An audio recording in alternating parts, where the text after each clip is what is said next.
रात के 3 बजे हैं। आप एकदम से डर गए हैं, शरीर जाम हो गया है। आप चीखना चाहते हैं पर गला साथ नहीं दे रहा। फिर आपको एकदम से महसूस होता है कि कोई आपके सीने पर चढ़कर बैठ गया है।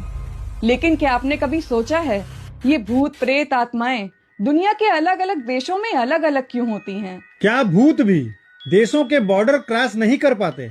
और शायद इसीलिए चाइना का भूत भारत के लोगों को परेशान नहीं करता, सिर्फ चीनियों को करता है। चलिए आज फिर दिमागी सफर पर चलते हैं। क्या आपको पता है कि अगर आप कनाडा के न्यू फाउंडलैंड में पैदा होते तो आपको कोई जिन्न नहीं बल्कि एक बदसूरत बूढ़ी औरत दिखाई देती जो आपका गला दबा रही होती। आप थाईलैंड चले जाइए, वहाँ इसे फीयम कहते हैं, उनका भूत जो सोते हुए इंसानों को दबा देता है। और हमारे भारत में चुड़ैल, सरकटा, जिन, भूत सब आते हैं और लोगों पर हावी हो जाते हैं। ऐसा क्यों है कि भारत के लोगों को कभी न्यू फाउंडलैंड की वो बदसूरत बूढ़ी औरत दिखाई नहीं देती? असल में ये बॉर्डर्स आपके दिमाग के बनाए बॉर्डर्स हैं। आप कभी इनसे आगे नहीं निकले, इसलिए आपके भूत भी आपके देश के ही हैं। आपने कभी भी दूसरे देशों के भूतों की कहानियां नहीं पढ़ी और न ही आपने कभी उनको टीवी पर देखा है, क्योंकि आपको वही दिखता है जो आपके दिमाग में आपने इंस्टॉल किया है। इस विषय पर हमारी फिलॉसफी बहुत गहरी है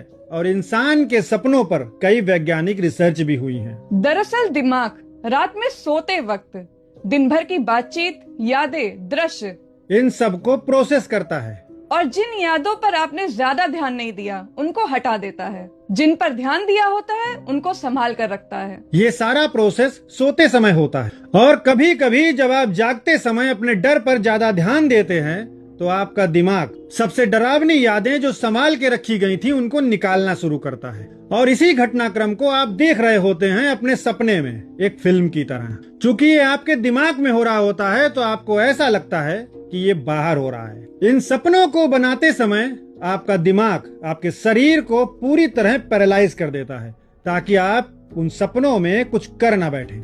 लोगों को लगता है कि उसके ऊपर कुछ आ गया है और उसे भी ऐसा ही महसूस होता है। अक्सर रात को डर में लोगों को किसी के चलने की आवाज महसूस होती है। ये आवाज कहीं बाहर से नहीं आती, ये उनके दिमाग के अंदर से ही आती है और उन्हें महसूस होती है।